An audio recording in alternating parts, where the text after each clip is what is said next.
This episode of Power Women of the Trades is also brought to you by Forrest Perry of Forrest Perry Digital Marketing.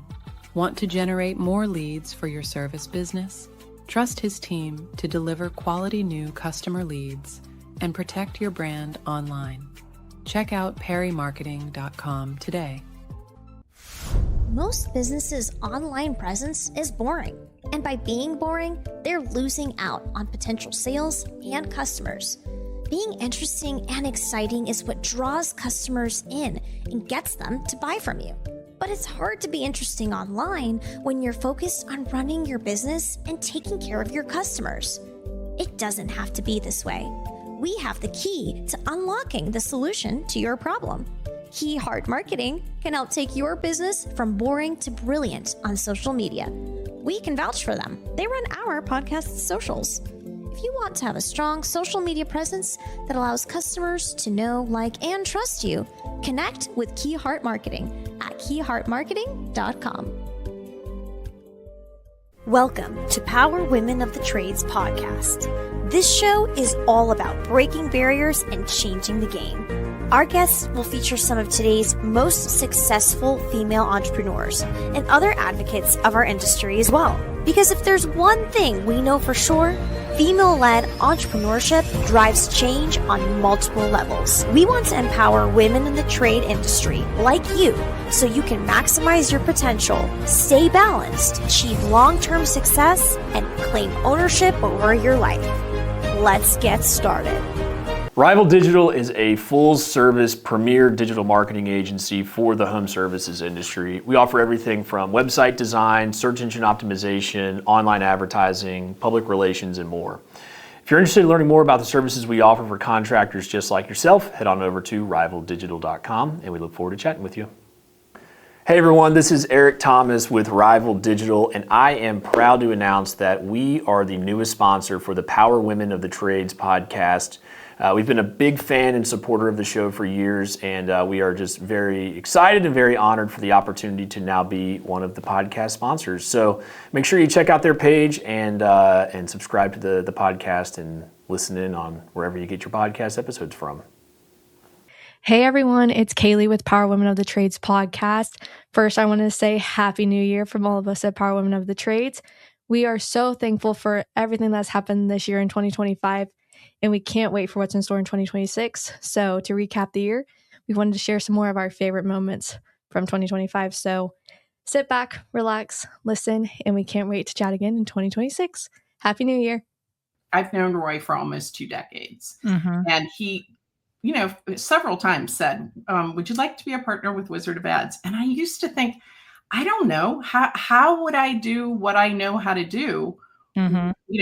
With tradespeople or with owner-operated businesses. And he used to always say, you absolutely can turn what you do to the trades. And he was a little bit right. But he taught me a secret. And that's how I knew the first day I met you. He said, you have to work with owners who are really passionate and really care.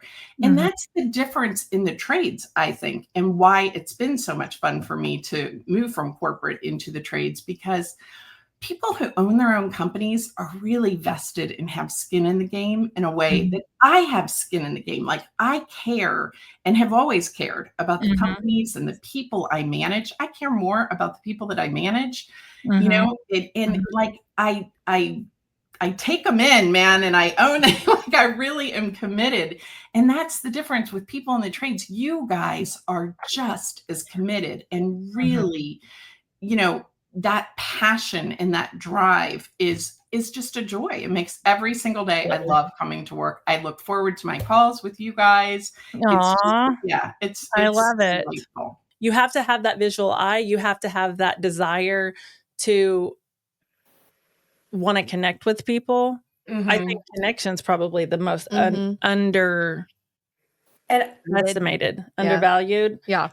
And I also think having somebody kind of like yourself, Cassie, but also somebody that's more of a visionary, as maybe, let's say, the person who owns the place. They know that what it takes to get there, but they know that they can't actually do that marketing, let's just say, job. They know they got to hire somebody that has that drive and smart and just like in your blood. And I was blessed to just have that. I've heard you say 100% responsibility like several times. And I know that we should all like be working towards that on a regular basis, right? But is that something that you found from like healing, or that what makes you, where does that come from? I'm always about holding up the mirror. I mean, we co-create all the things in our life. And somewhere along the lines, I started asking myself the question, even in situations that weren't so good, or staff member left and quit or whatever, my question always been, well, how did I contribute to that? And what can I do differently? Yes. Yeah. I was kind of relating to that because I always say, like, I'm not the same leader today as I was 5 years ago. Thank goodness. Right. And people who might have worked for us 5 years ago could probably see me now and be like, that's not who that girl is. And you're right. I was not that leader back then, but that's definitely one of those things now of like, okay, well, what happened? And then sometimes if you're completely blindsided, it's like, okay, well, what did I miss that someone misinterpreted? And if we don't like identify those things inside of ourselves, they'll continue to happen. So what are some of the strategies that you use to convince contractors the value of marketing spend? Oh my gosh, I'm so glad that you asked that question, because I think I've actually tied this analogy into an intentional budget for your technology.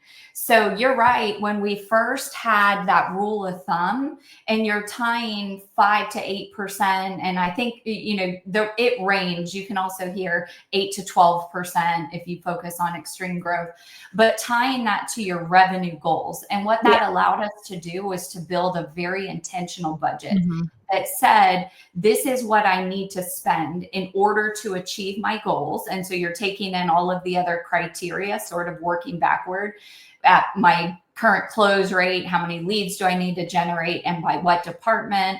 And then you build out the budget and your channels from there. That has actually become more acceptable. It's been around for so long that it's a common rule of thumb when you're planning out. So if you work with any of the best practices groups, that's a part of their planning workshops where you're going to lay out your marketing budget and build your plan around that very intentional budget. This has been Power Women of the Trades. Like what you hear so far? Leave us a review at Apple, and make sure to listen to our other episodes wherever you enjoy listening to your podcasts. Thanks for listening, and we'll catch you on the next one.